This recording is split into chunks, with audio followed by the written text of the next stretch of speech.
Hello everyone. Good afternoon, good evening. I hope everyone is safe and sound in this pandemic. So my name is Navraj Dungana, bearing registration number 115.00707, and today I'm going to present you my topic, I am Shalom. So before presenting my sheets, I would like to show some presentation from which I'll be able to convey even more easier. So in this presentation we'll go through introduction, site details, contour analysis, the requirements, area statement, design approach, and the general conclusion of the starting stages. So IIM Shillong, that is formerly known as Rajiv Gandhi Indian Institute of Management Shillong, is a public, fully autonomous institute in the city of Shillong, Meghalaya. It is the seventh institute of Meghalaya management to be established in India. The IIM Shillong is currently located in its temporary campus, and this temporary campus was previously accommodated by Northeastern Hill University in the southeastern suburb of Nang Tomai. It's one of the economical hotspots in Shillong. So the total site area of Shillong, the total site area of IIM Shillong, the new site is 120 acres, and it's located in Umswali. That comes under the new Shillong Township project, which is around 10 kilometers away from the main Shillong city. So before going any further, this is the area requirement of all the IIMs in India, and according to the campus areas, the number of students that they accommodate in total. So in IIM Shillong, the campus area is 120 acres with housing 354 students. So I had to design keeping this thing in consideration. So when I designed it for around 500 students.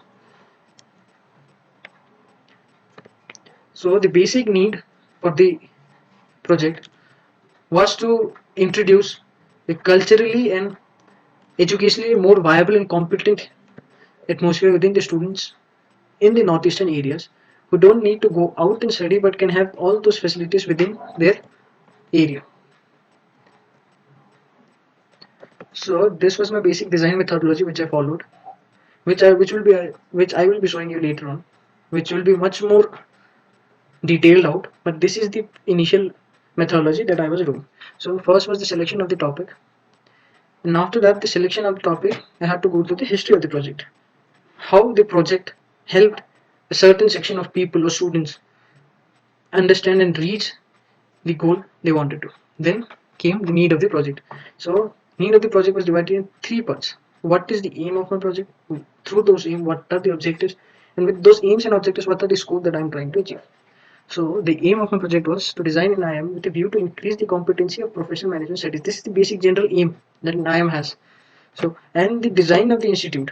So now comes the architectural aim which I wanted to incorporate was to design an institute in such a way that when a person visits the site, either a student or a normal individual, he should feel a sense of being in the city of Shillong.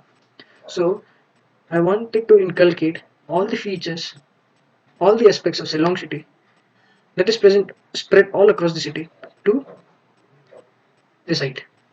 And to achieve my aim, the objectives were to create a good circulation with well connected blocks with pathways and greenways, proper zoning, ensuring appropriate open spaces for interaction and amphitheaters, to provide more natural ventilations for all infrastructure, to provide comfortable and tenable sports amenities appropriately zoned in the site, provision of landscape in most of the open spaces for healthier well-being. Now, the scope of my project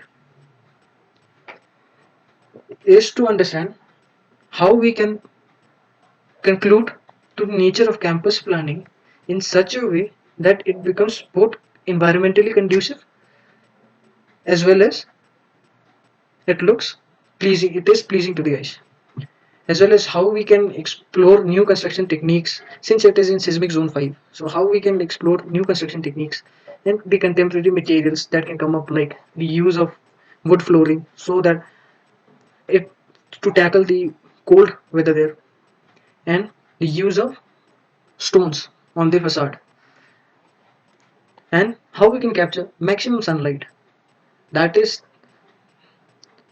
by how we can orient the building more properly so that we can get as much as of solar light as possible.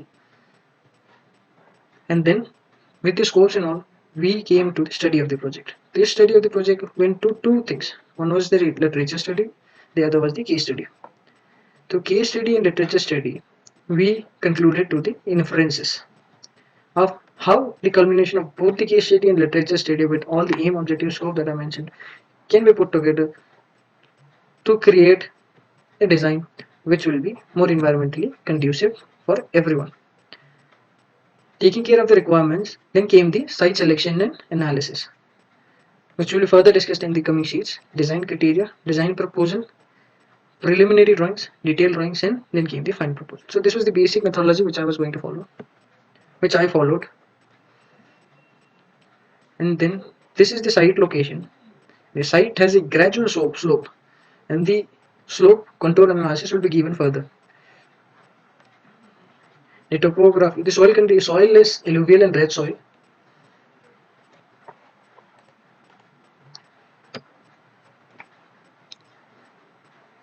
It's an open land with green vegetations, and the water supply is generally through natural rain because it rains for almost 4 to 5 months in a year.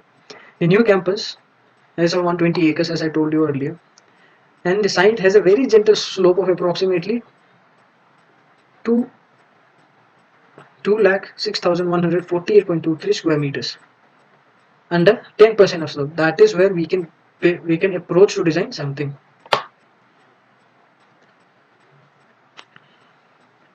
This is the site detail. That is the contour which we're going to do. The minimum contour level here, the lowest contour level is 1300 meters, and the highest contour level goes up to 1375 meter above ground level. So this is the area, the pink part. This is this area where it is buildable. That is the area, the slope of the land is from 0 to 10%. That comes around 52.95%, and this is where we can build our structures and all. This is the climatic data, general climatic data of this area that we'll be discussing in the coming sheets. And then the basic case study which I took was the two case studies because of their specific reasons. One was IIM Indore and one was IIM Kodaikur. IIM Indore was taken because it has a certain gradual slope in it, and the gradual slope in it which is similar to what I have in a site. So because of that, how we approach the design could help me understand how I could approach my site. So the location is in Indore, Madhya Pradesh, India. It was established in 1996 with an area of 193 acres. The strength is 354 students. The student strength is similar to what I have. It's 354 students. Then this is the basic site plan of the campus.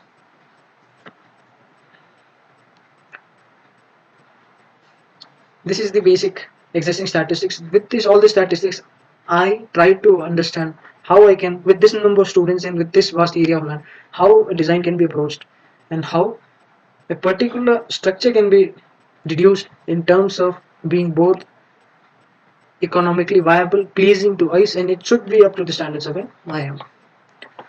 So these are the area distribution of academic, residential, and services. And this is on in hilltop site, so it's very much similar to what I have in my site. So these are the facilities which they have given: world class lecture theatres 20, computer laboratories 2, learning centers 1, seminar hall 300 seatings 1, audio visual room, auditorium 812 seating 1.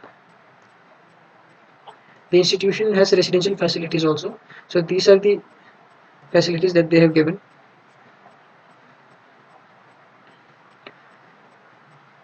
Each residential area has its own amenities and all those facilities, and the recreation facilities with the institute have namely like swimming pool, gymnasium, amphitheater, tennis court, badminton court, beach, basketball, volleyball, table tennis, football grounds, and etc. So all those things are present in the site. So this is the area for the this is the campus, basic campus plan. So we have two gates. One gate gets you directly to the main facilities of the campus, and the other gate is generally for the residential purpose. And the second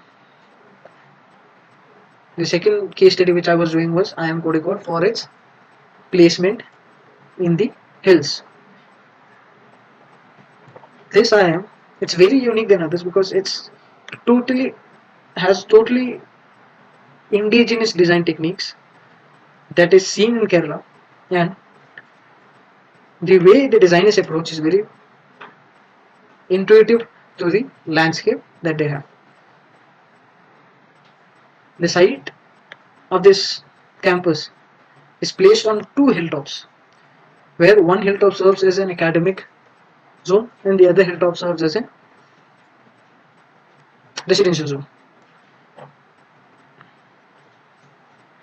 As I said, they each occupy the summits of two hillocks, spread on two hills with the buildings blending in lush greenery with a mix of traditional Kerala style ethnic architecture with modern amenities. The entrance to the campus is situated at the base of the hill. These are the blocks that they have: the administration block, the classrooms, the faculties, and all those blocks. So there are many features within the site which makes it very distinctive than any other IAMs.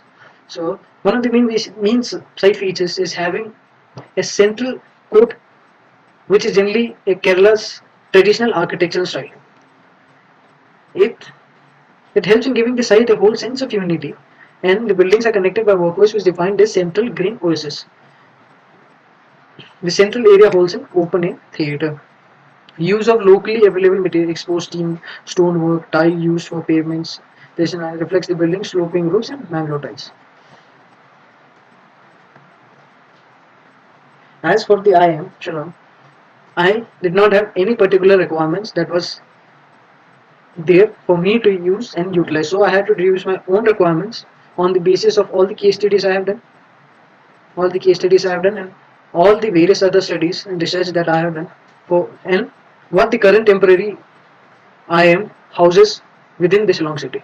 So these are all the requirements that I got while interacting to the administrative office of the temporary building of IIM Shillong before starting of this project.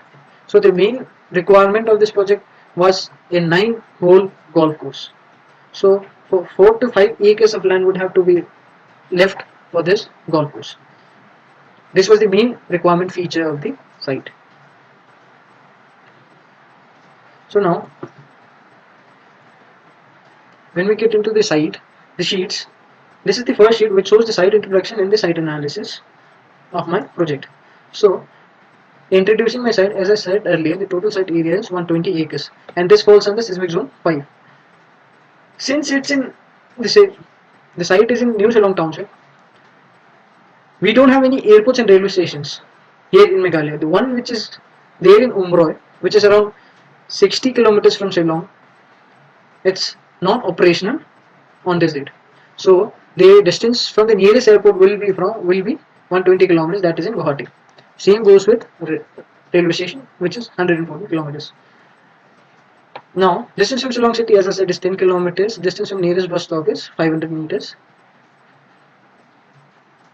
Since Shillong city is an old city, so it has much more of the influence of colonial era, having sloped roofs and some colonial features with a hint of traditional old architecture as well.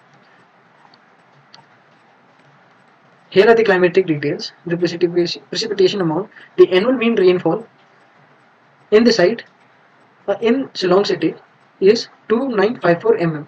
That is, according to the other places in India, it's very wet.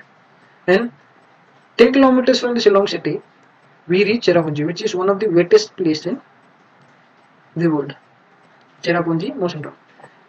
And the cloudy sunny, this is the chart which shows cloudy sunny and precipitation data.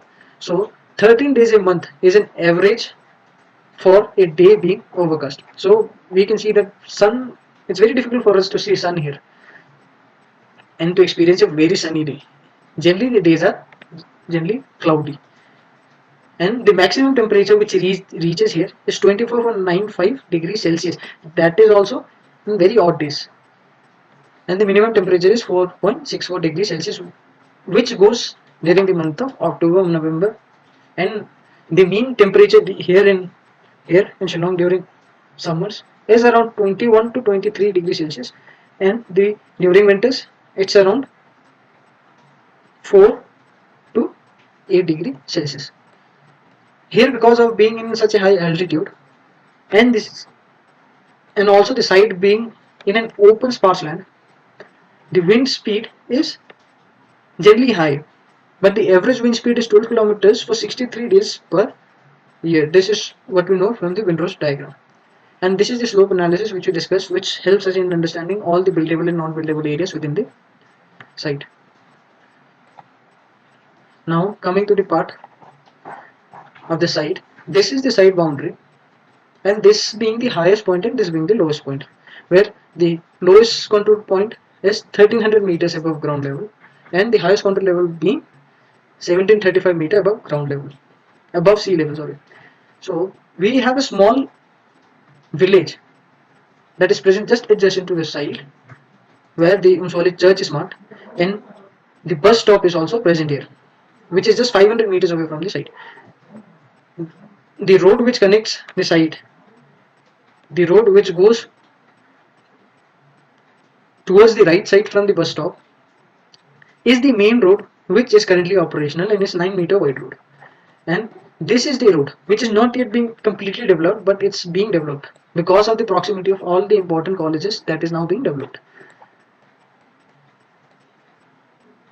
And this is the site where we have three approach phases. One is where we can have where the site is connected here, so there can be a entry exit from this point, there can be an exit point from this point, and there's a kacha road which leads up to this part, the uppermost part of the site. This area can be developed, the roadway along it can be developed, and give a certain entry point towards the site.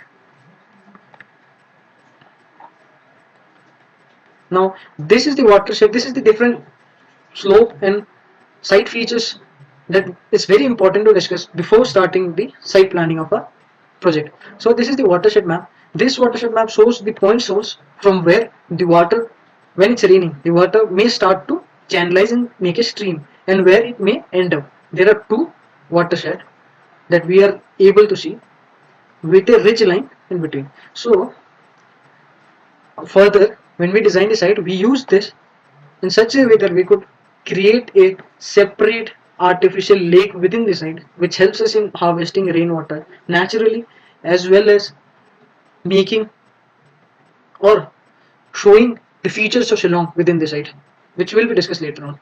These are the contours, these are the things which are being shown so that everything makes sense for why it is being there with each other. The basic flora and fauna of the site, since being in high altitude, the general trees we see are the pines, and the common name is Khashi pine. Botanical name is Pinus cassia, and this tree can reach up to a height of 30 to 35 meter, and it's very tall. And the other tree are the oak trees, and these are the basic two trees which we generally see in this area. And these are the seismotectonic map of Shillong Plateau. This being in seismic zone 5, it's very important for us to understand how and where all the seismic points are there. And these all points, the points whichever have been shown here, shows within a period of 100 to 150 years where all the earthquakes have occurred, with black dots being the major earthquakes. And this shows the faults, where all faults are here, and our site exists somewhere here. So we have to design our buildings in such a way that everything accumulates, all the design, but whatever we have discussed till now should combine to form a harmonious design. So this was the introductory sheet which discusses about the land features, the climatic features, seismotectonic features, the flora details, the watershed map, the current pictures of the site, and lastly the proximity of the site from the main Shillong city. As said earlier, the main site is around 10 kilometers from the main Shillong city. So the first circle or an arc covers an area of 5 kilometers radius, and along that we have IIFT, Indian Institute of Fashion Technology. This is just adjacent to the new IIM site in Shillong. Then the nearest hospital is Nigrims, that is 2 kilometers from the site. Then comes the new Shillong viewpoint, that is on the edge of a 5-kilometer arc, and the main Shillong city, which is about 10 kilometers away from the site. So this basically shows how approachable our site is and how well connected it is, even though it's little bit far from the main city. Now, after everything, now we have the case study which was discussed as earlier. We took two case studies. One was IIM Indore and one was IIM Kozhikode. IIM Indore was taken for two reasons. One was it is placed in a slight slopy terrain, and for the student strength which they have is quite similar to what we have in IIM Shillong, that is 354 students. So, and the main reason for choosing IIM Kozhikode is because of its terrain and the use of all the natural vernacular and all their all cultural elements in the design and how it is placed subtly within the site. That is what we studied from, we learned from the case study. This was the comparison which we did from IIM Indore and IIM Kolkata, just to understand how both the IIMs tackled both their terrains and both the requirements in best possible way. And these are the all the comparisons. Some of it are like IIM Indore is much bigger site with having a size of 193 acres, while IIM Kozhikode is of 97 acres.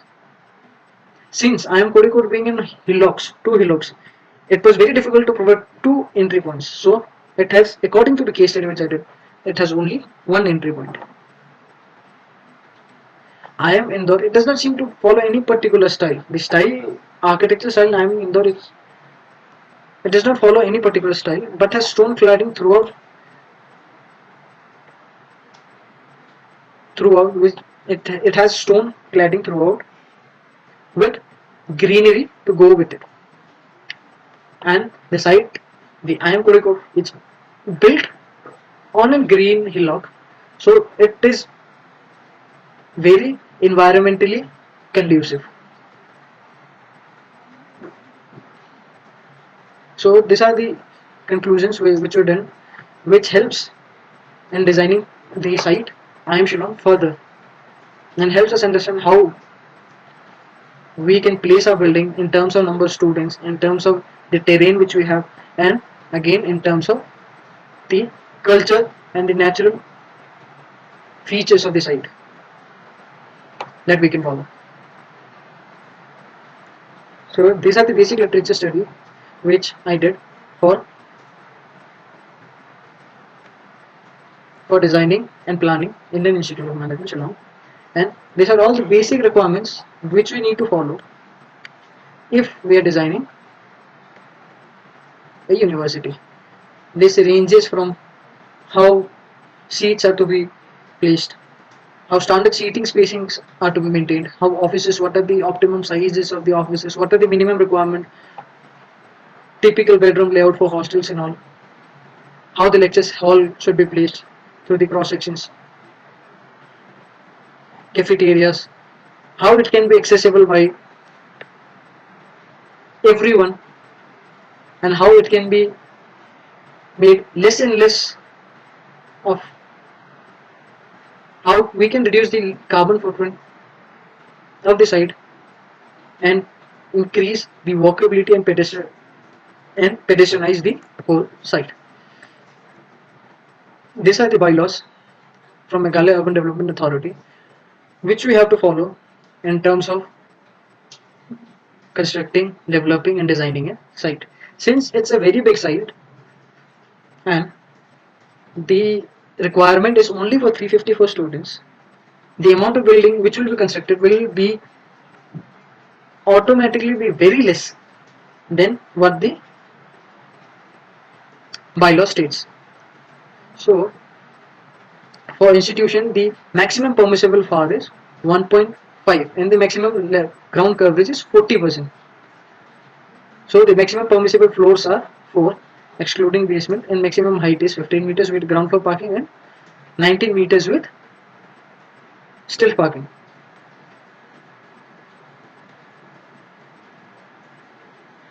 These are the setbacks which we have to follow, and these are the specific educational building bylaws that it's very important to follow according to Meghalaya Urban Development Authority.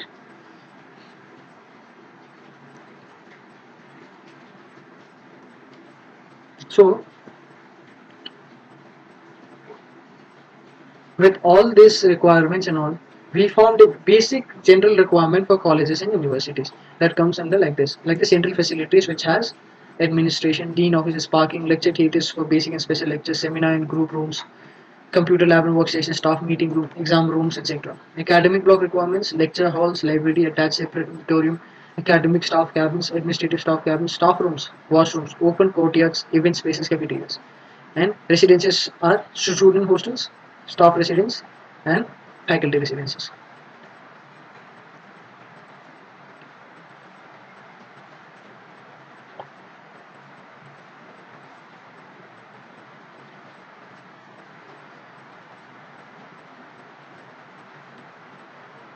So after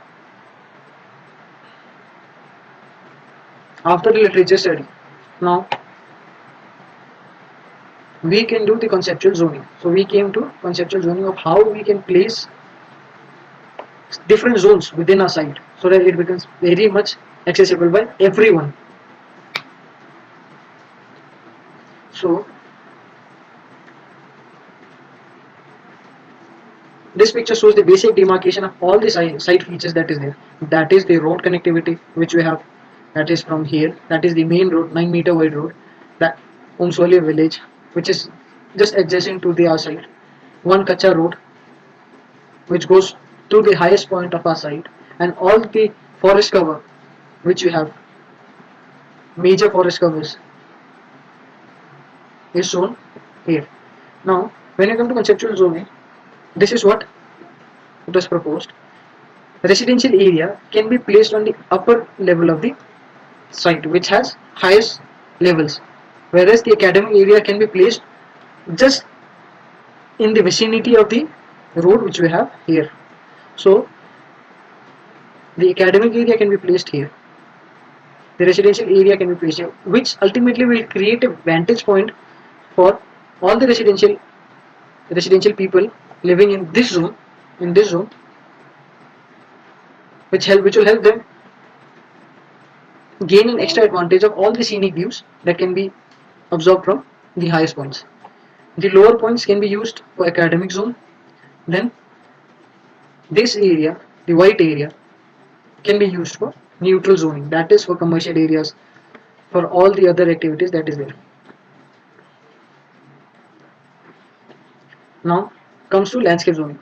Generally, landscape zoning can be placed anywhere where we have placed, but this zoning is to show where we can place our majority of the landscape areas, where we can have tentative ideas of where we will have our majority of green areas, and then this zoning shows us where our entry and exit points are, where our main entry points are, where our main residential. So this point will be our main residential point. This will be our main entry point, and this or somewhere here we can use it as a service entry. And this area, since it's a very big site, so we can use one of the lowest points here, which is heavily contoured here for services area, which will not be used that much. And then and this areas and all, which can house all the important services areas like substation, utilities, all those things.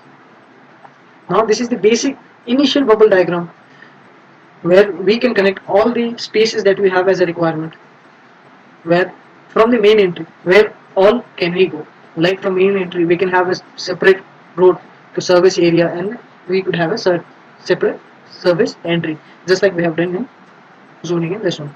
Then the main entry might lead us to one directly into administrative areas, administrative and academic areas, or we can have an entry which is not which goes to administrative area and the other which goes to the outer road of the site, which will house the 9-hole golf course, which will have guest room in its vicinity. And this is the basic bubble diagram, which was developed further in a site plan. Now, this is the strength, weakness, SWOT analysis of a site. So, the strength of a site was location of the site is best suited for institutional building because it's far from the hustle and bustle of the main Shillong city. The climatic condition of the site is very favorable throughout the year. It's not that cold as compared to other places. It's not hot at all as compared to other places. So the climate which one needs for studying, it's very optimum here. The weakness is since the site is about 10 kilometers from the main city, to and fro from the city may take time and more resource. So that becomes one of the main weakness of the site. The threat of the site can be during some emergencies and all. The site being very far from the main Shillong city, it can tend to pose some threat. At the same time, the site is in seismic zone 5. That is the main threat the site which possesses. The opportunity is as the site comes in the new Shillong township, it provides opportunities for the place to develop in various aspects. Now,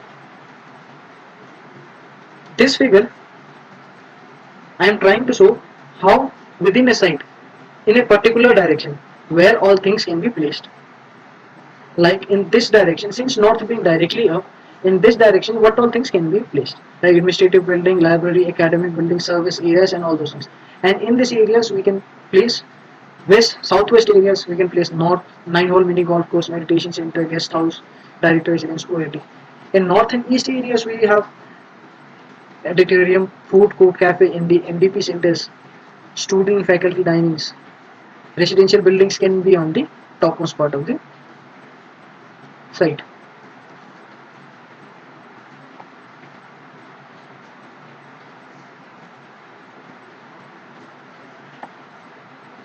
Now, after zoning, we'll come to concept. So, the basic concept which I thought will be very appropriate or which I thought will be good for incorporating within my IM was to integrate the vernacular and modern aspect and features of the Shillong city within the site. That was my concept. How I can incorporate the older looks, the modern aspects and features of the Shillong city in such a way that everything looks harmonious and at the same time is connected to each and every structures within the site. So this is the concept where we can see having sloped roofs, building placed on stilts, having bamboo, using bamboos and all. All these things we can use it in our building in such a way that it gives us the feeling of being in Shillong city. And these are the features of Shillong city, which I have incorporated inside, like having a man-made lake at the heart of the city, like we have the Umiam Lake and the Watts Lake in the Shillong city. These two are the major tourist attractions in Shillong city. So I thought with that much of rain happening throughout the year within the city, it will be very good if I can use that as a rainwater harvesting scheme and at the same time create an artificial lake within the site that helps one recognize the site as being in the city of Shillong. And there are many features in Shillong city like this lake and the golf course which we have in Shillong. So this is the major golf course which we have in Shillong city, and this is also being incorporated in our site, which is also having one of the requirements. We have one of the requirements of golf course in our site, so this helps us in integrating more of our city into our site, and all this trekking and trails is part and parcel of our city. So trekking is also present within the site. So as discussed earlier, this is the detailed methodology which we discussed earlier. This is the detailed methodology that I have charted out, which will help me in deducing how to plan the site, how to approach the site planning, and ultimately how to place the buildings and how to plan the spaces within them. So this will help. This helped me a lot in completing my project. These are the design process which we have followed. These are the different stages of design which I did before finalizing my main site plan. So the first stage before placing any building was to finalize how I would place my roads, how the placement of roads would be there, where all roads can be placed. Because it's a contour site, I cannot place the road anywhere, and the slope of the road has to be maintained. So all these things we discussed in stage one, where through sketches and through all those things, I deduced one with the help of my mentors and all. I deduced a typical road layout which can be suitable for my design approach. The second stage was to the second stage was a little bit different than the first stage because it involved placing the buildings also, and at the same time redefining the roads and making it refined of where all will be the motorized road, where all will be the non-motorized road, how a road will affect the placement of the other building, and where will we have a main building and where will we have a all the secondary buildings and all. So this was my design stage one, and then this was my conceptual site plan which I did, redefining my road network and my placement of my different buildings. Now after a concept we move to a site plan.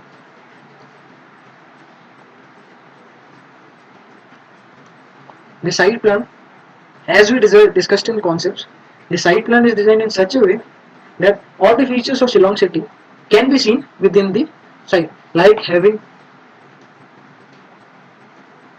tabletop markets and all. In Shillong city we have markets which are all placed within steps. So we'll have steps, we'll have a market here, we'll have a market there. So that way we have placed our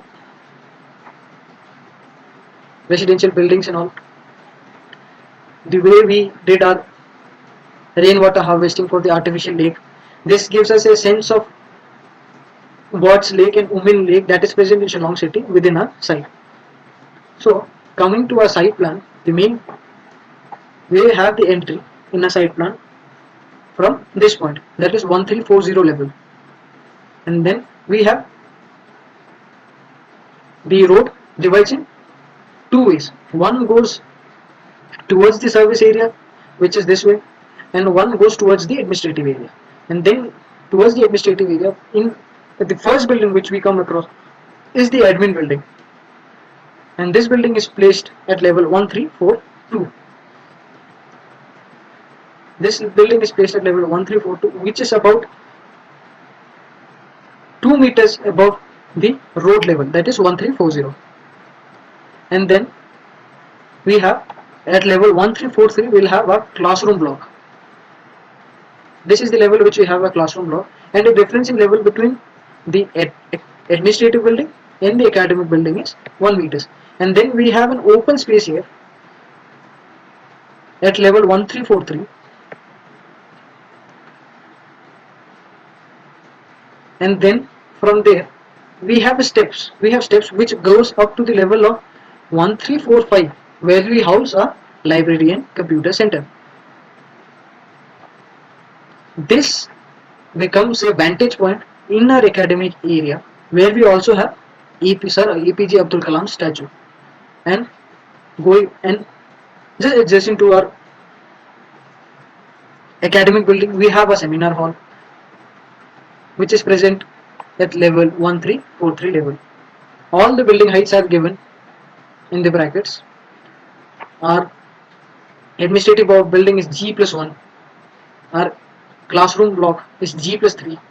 Our seminar building is G plus 2. Our library computer center is level G plus 2. And then from level 1345 we come down to level 1342 where we have the Kalam Plaza. This Kalam Plaza acts as an amphitheater at the same time an OAT, and it is a central eye for the academic area. Kalam Plaza, the main reason for putting Sir APJ Abdul Kalam's name here was on July 27th, 2015, when he was visiting IIM Shillong. He died of a cardiac arrest here in IIM Shillong temporary campus. So to commemorate his life, I have placed Sir APJ Abdul Kalam's statue just in front of our library, and then a whole of the plaza is named after him. In this plaza, we have a central cafe, and MDC and MDP centers, which will be able to house students who will be coming from outside, like in exchange programs. They will have their accommodation here, and all the basic dining and everything will be present here. And then once we go from here, we have our director's residence, which is just in the proximity of the academic area. And then if this is all motorized road, which is having, it's a 10-meter wide road, which is having 1:12 slope. That is, which is good to work if a person thinks he has to walk from here, from one certain point of this 10-meter wide road to the other point, then he can walk. Cycling can be done in this slope. Car can be drove, minimizing the carbon footprint of the site. Once we reach director residence, we can have the road divides in two parts. The one way the road leads up to the auditorium, which we have, it's of 800 seating capacity and is present in level 1343, going up to the height of G plus 2. Here we create a ring road kind of thing, where a person coming from here does not have to go towards the residential side, but he can come from here, and then he can just have a round and then return back and get out of the site. So this is the circulation for the main main car movement for the academic area. The parking for the area for any outsiders coming inside the site is given here, and for the students who will be coming and joining here will be, the parking can be done here and here. The whole of the academic area is connected through this shed, which students can use to work through it, and it will help them from all the rains and all that it's generally seen in the site. Now going forward from director residence, we reach the 9-hole golf course, that is of 4.5 acres. This was the most unique and important requirement that was present in our site, and that had to be fulfilled. And just adjacent to this 9.5 golf course, we have guest house and visiting faculty rooms, which is in the level 1346 and goes up to G plus 2. Again, this guest house has its own parking space, and when we move further from 9-hole golf course, we again have two junctions. Two divisions of the road. One leads towards the artificial lake and the commercial area, which is not a 10-meter wide road, but 5-meter wide road with the slope of 1:15, which is very good for cycling and walking. So we have an artificial lake here. We have commercial area here, which starts from level 1345 and reaches the level of 1350, and it's placed in such a way that it symbolizes terrace farming, which is generally seen in Shillong city, the way technique of farming. and then within the artificial lake created, we have a meditation area. It's a meditation strip rather than an area. It's a meditation strip which one can come down, have a walk through it, sit here, do meditation, and it can and the sunrise and sunset can be viewed from here. So it creates a very calm and cool atmosphere here. And then going from here, going forward from 9-hole mini golf course, we have guest house, visiting faculty room as discussed earlier, and then we move forward. The once we go forward, again we have an intersection here where a road leads us to dispensary and dispensary and medical area. So in this area is placed at level 1350 and it goes to G plus 2. Then just adjacent to this area we have the main playgrounds. We have the main playgrounds which is present at level 1351, and it houses small football ground, basketball courts. Then we have an indoor swimming area, small swimming pool, and then we have all the badminton courts and all. And then going up from our sports area, we have our staff housing, which is at level 1365 and goes to level G plus 3. And it has its own parking spaces. The playground at level 1355 also is a cricket ground. Since this was the area where it is most flat than all the areas around it, so this area was taken to flat it out and create a playground for cricket. Now going forward from the staff housing, we have faculty block. Then we have girls hostel, and then we have boys hostel with married student hostels. So the main design and placing of these buildings are done in such a way that they create a table top kind of scenario, which is generally seen in Shillong cities, where we have an entry from lower level and an entry from a higher level, and those things are connected through steps. So that is what I try to achieve here. Steps are created in such a way that the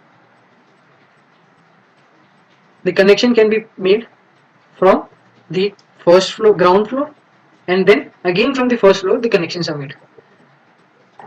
Buildings are placed, the faculty blocks are placed in such a way that they create this tabletop scenario, but at the same time they don't have the entry from the upper level, whereas all the hostels, boys hostels and girls hostels, they have the entry from the above level and the lower level, which we will discuss in our planning sheets.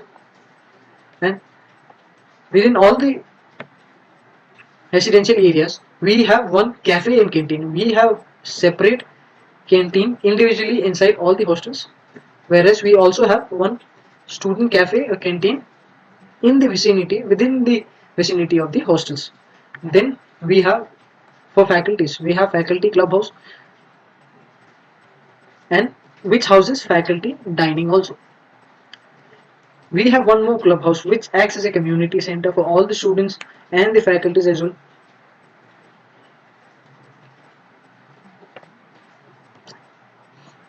And going forward, since 1370 is the maximum designed point of our site, this points, the areas above 1370 level are used for trekking and trailing, and all these areas, since because the presence of high wind here, we have placed windmills. Placing windmills can generate lots and lots of green energy, which will be very helpful. So this is the basic site planning which is done, creating a outer motorized road of 10-meter wide road which can be used by cars and at the same time the internal roads are all 5-meter roads with slope of 1:15, so that it becomes easier for cycling, walking, running, etc. All the things are connected internally, so if a person is staying in a hostel, does not need to come out to the external roads to access all these features. Within the internal connection, all the features can be accessed. The entry for residential area is separate, which is designed from the Kacha road, which will have to be developed, and this area will directly connect it to the residential areas without one have to be without one needed to come from the main gate area of the academic area. One more entry is present in this side, that is for service entry. This is the service area. This is the academic area, houses all the academic amenities and all those things. This area has all the general and public facilities that is present within the campus of the site, and this is the residential facilities that has been designed in my site.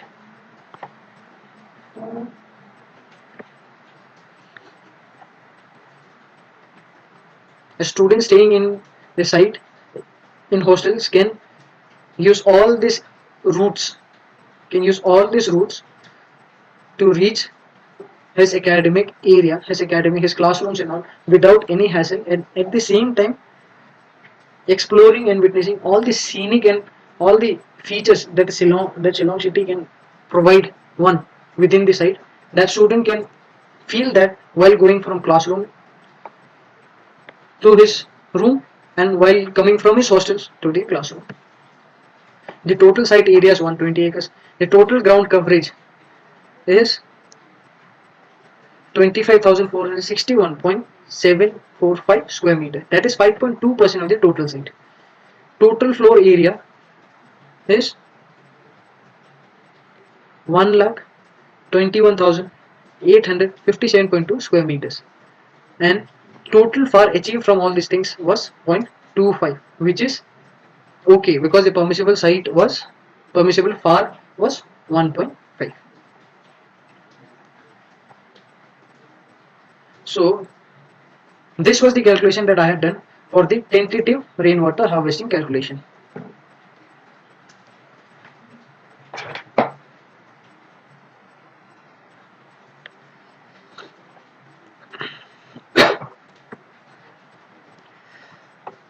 This was the formula that was derived with my mentor, and through thorough discussions and all, we came to a conclusion of this volume of water was needed, would be collected during a course of time because of the continuous rainfall that happens here, and because of it the total area required for this capacity came out to be almost 3 acres.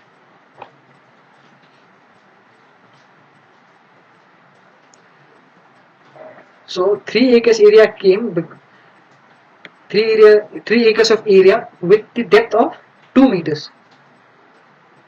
With this calculation we came to a conclusion of having the water flow diagram of this much was supposed to be needed within a site, and we created this water body. This figure shows the road layout throughout the site. Like I said earlier, we have an external road connecting each and every structure we have in a site, and that external road is the main motorized road that is 10 meters wide and has a slope of 1:12, and all the internal road are 5-meter wide roads with the slope of 1:15, and roads are laid out in such a way that it is easy to be used by everybody both on foot and by car. This is the main zone distribution which we have. This is the academic zone, this is the recreational zone, and this is the residential zone. The 3 main zones are divided and placed in such a way that it is accessible by everyone easily, and at the same time gives a sense of natural beauty and terrain the city is known for, with the help of transition within the zones.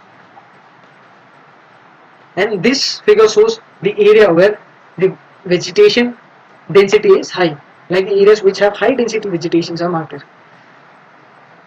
and these are the areas which are shown in the figure. The main aspect of site plan was to minimize the reworking of the terrain and to promote more and more of natural vegetation and original terrain. Therefore, more than 50% of the site is left untouched. Now, here we have two of the main site sections which helps us in the explaining, which will help me in explaining my site planning. So, this section which we see here is of the residential area, which cuts through the residential area from level 1375 to 1358.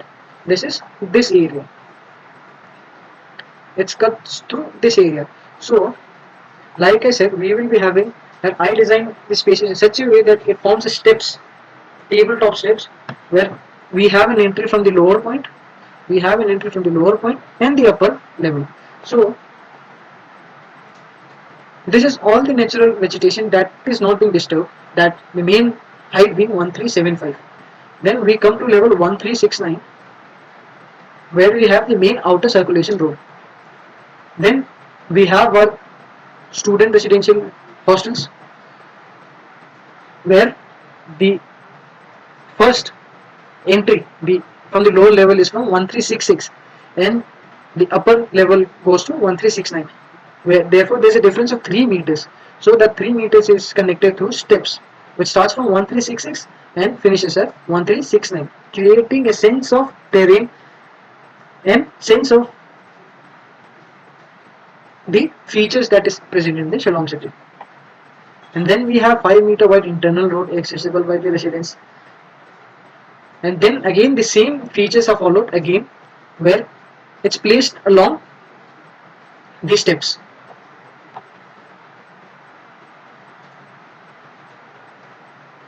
So the lowest level of the residential area comes to about 1358, where the faculty apartment starts, and 1370 or 1369, where the outer main ring road ends. And the lower section which I am showing here is the section through the water body which we have created here. So, since it's a gradual slope, the commercial areas are placed from level 1345 to level 1348 with steps within them, so that to create a sense of terrace farming kind of ambience. And then from there we can see that we have a wooden deck which is supported on top of this water body, which is further used for meditation purposes. And this rainwater harvested pool spreads over an area of 3 acres with a depth of 2 meters. So this section is cut through this one. This is the point from where the section is cut through. So we have this one. And this is the area where all the meditation and all those things can be done. This is the way that steps are created between various levels, connecting them within the site. This is the detail of the Kalam Plaza which I have designed in memory of Sir APJ Abdul Kalam, which starts at level 1345 and goes down to level 1342, where we have a central stage where it can be used as an amphitheater or an OET. We have a green space surrounding it and the pathways connecting to it. This is the section of the plaza, and this is the 3D view of the plaza.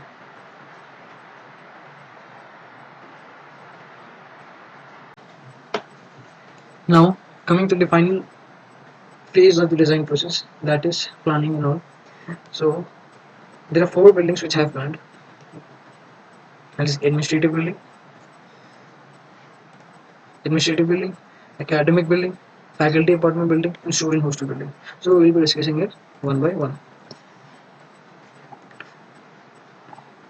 So the administrative building is the first building that we come across in the site plan, which is placed just in front of the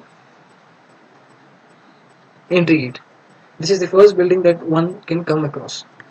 This is placed at level 1342 and has G plus 1 stories.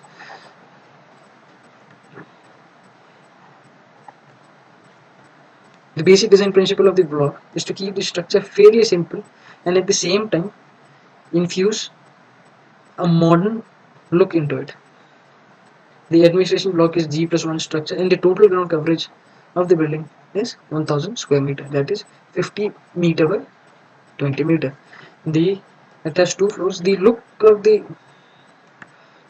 administrative building is designed in such a way that it resembles the buildings that are present in Shillong currently and at the same time has some kind of modern aesthetic value to it.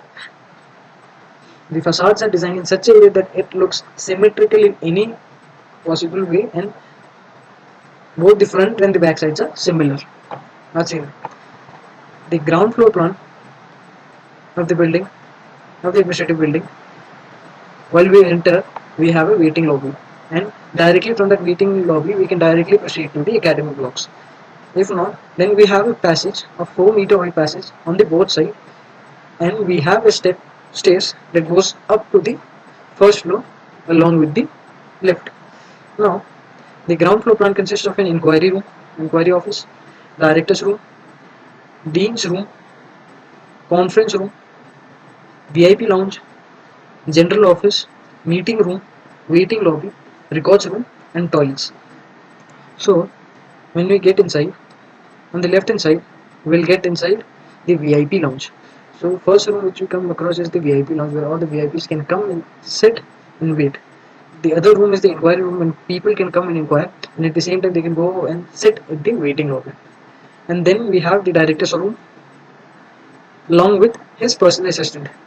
And from adjacent to that, we have a meeting room which is required in the administrative building. Along with it, we have a conference room, and then we have a separate male toilet area and a female toilet area. Similarly, when we get inside and move towards the right hand side of the structure, we have general office where all the general office workers will be working here. That includes people from that includes people working for admission processes and all the other administrative works. There's again a meeting room here. Then there's a record room, personal assistant room with dean's room. This is dean's room, not director's room. This is a dean's room, and we have again a male toilet and a female toilet. Then when we go up the first floor plan again has a conference room, general office area, dean's room, that is the big room where all the various VIP people can come and sit. Then we have AHU and server room. This room is like a control room where we have all the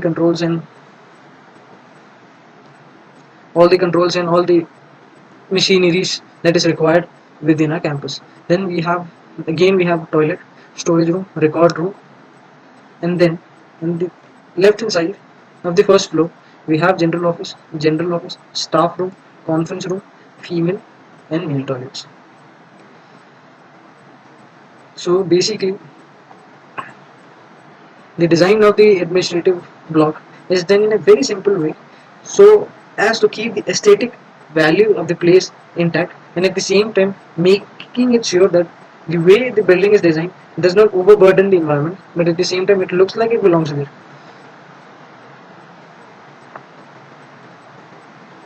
This is the section which is cut from the center of the building, which shows all the sectional details of the buildings. This is the key plan of the building, which is located at the site.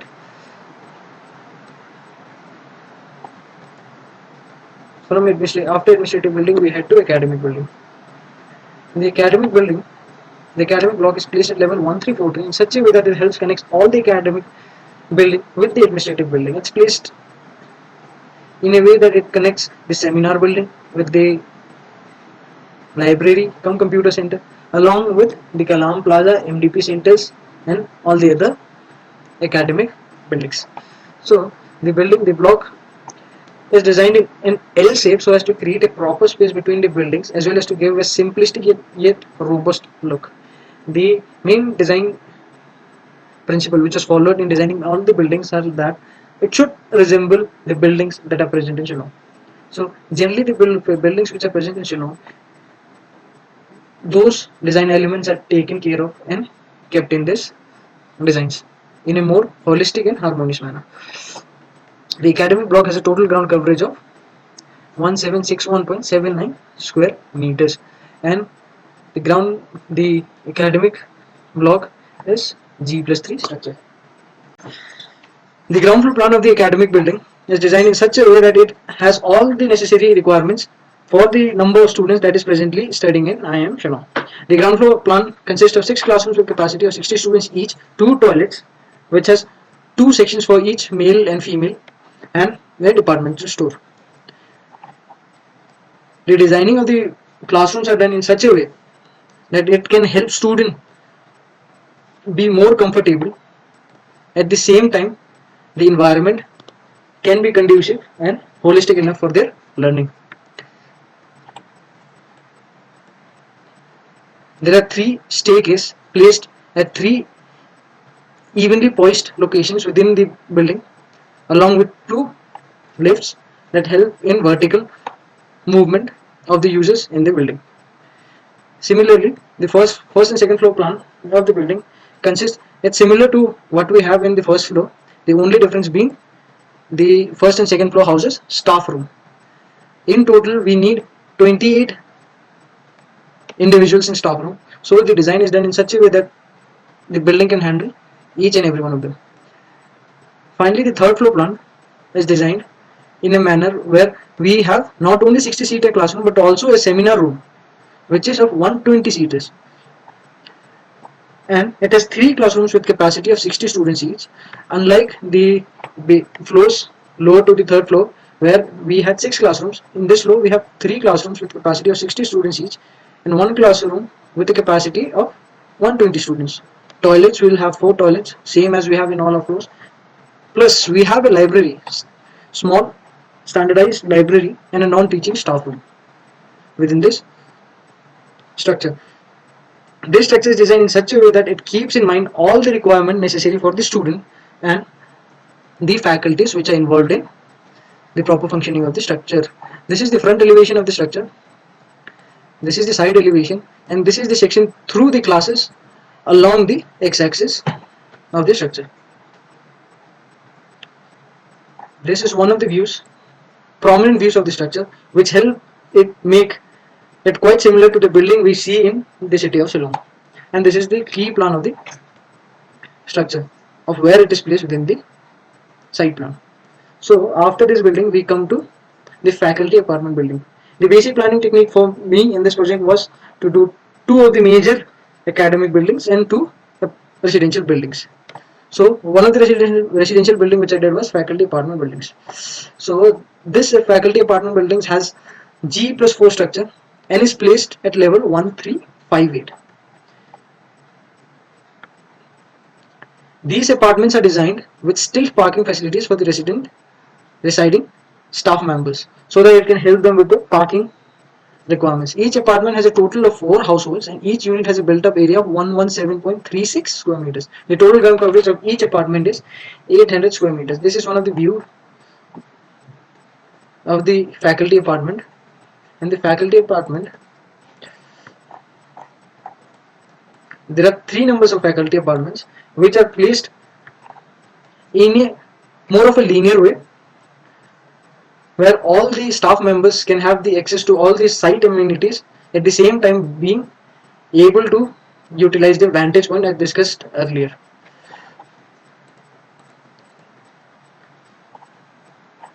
This is the front elevation of the building. Here we can see that the use of stone on the facade is more prominent, and these are all the features which are taken from the features that we see in the buildings that is in and around the city of Shillong. So this is the ground floor where we have the stilt parking. The level is on the control level of 1358 where we have the stilt parking, and we have facility of 12 car parking for each of the 12 units. For every unit we have 1 car parking space. All the floors above the stilt parking have all general planning schemes which are same and which follows in every floor. So The initially when one gets into the first floor, he is now in level 1361. Where he enters, he'll have a living room which faces a balcony. At the same time, kitchen and open dining facing the same balcony with a puja room which can be utilized for any other room if necessary. Then we have a passage, then a common room, two bedrooms, and one master bedroom with the attached dresser and toilet. The main feature that I have designed in this building is that giving an open space in front of the main door that is not generally seen in the apartments. So what it does is that it helps in making the environment more free, and it helps in making the space not feel like an apartment, to be like a society where people can come sit and do all their non-essential businesses and chores. All the plannings are similar, unit plannings are similar, and there are two lifts which connect, which can be used, two lifts and two staircases which can be used for vertical movements. This is again one of the views of the faculty apartment, and this is the key plan, the position of the faculty apartment that is present within the site.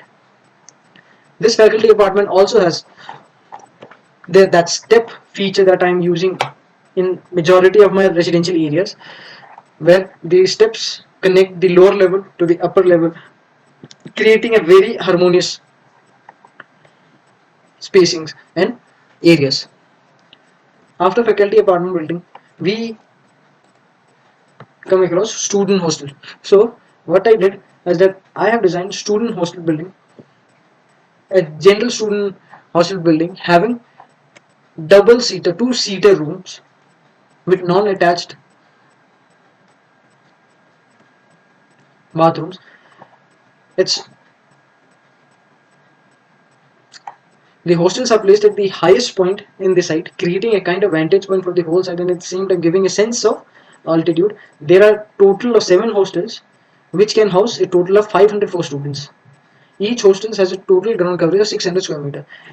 In in the requirement, we are supposed to design for 354 students, but I initially, from the starting initial design process, I am designing for in total of 500 students. So the number of students in the hostels in total of 504 students. There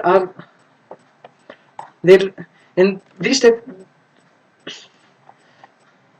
the hostels are designed in such a way that the boys hostel and girls hostel are not differentiated. It's a it's like co-ed hostel. So both girls and boys can stay together. It's similar to what we have in IIM Ahmedabad. I am The main reason for them is like even when they were designing IIM Ahmedabad, it was raised. The question was raised, and they told that if a student who is a management student cannot manage himself and cannot tell what is good and what is wrong and what is right, then he is not supposed to be a management student. So, taking that philosophy further, I have not differentiated any girl hostel with boys hostel. These are all uni co-ed hostels where both of them can stay together. The ground floor plan of the hostel consists of warden office, medical room, laundry, storeroom, departmental store, canteen, and toilet. So when we get inside from level 1366, we get inside the lobby.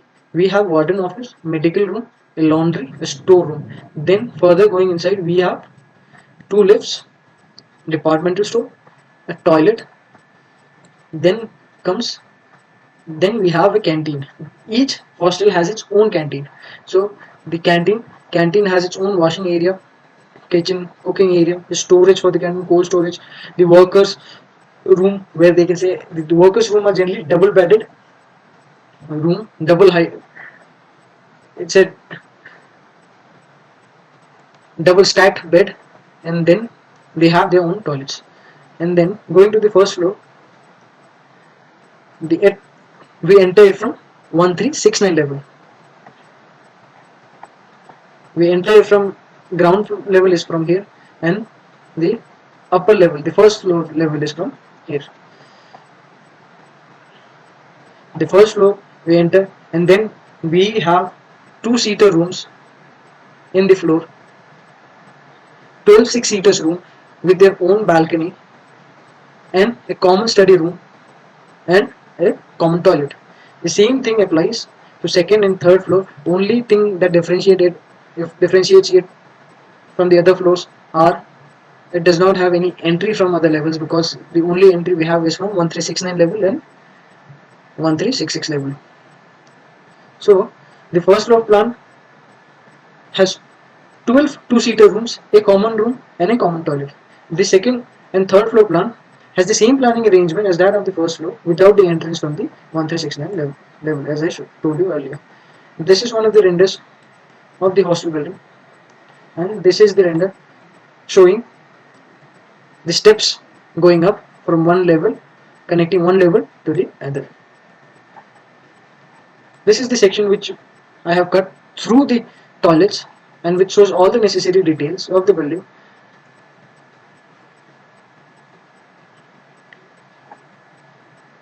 And this is the front elevation, which is at level 1366, in the rear elevation which starts from 1369 level.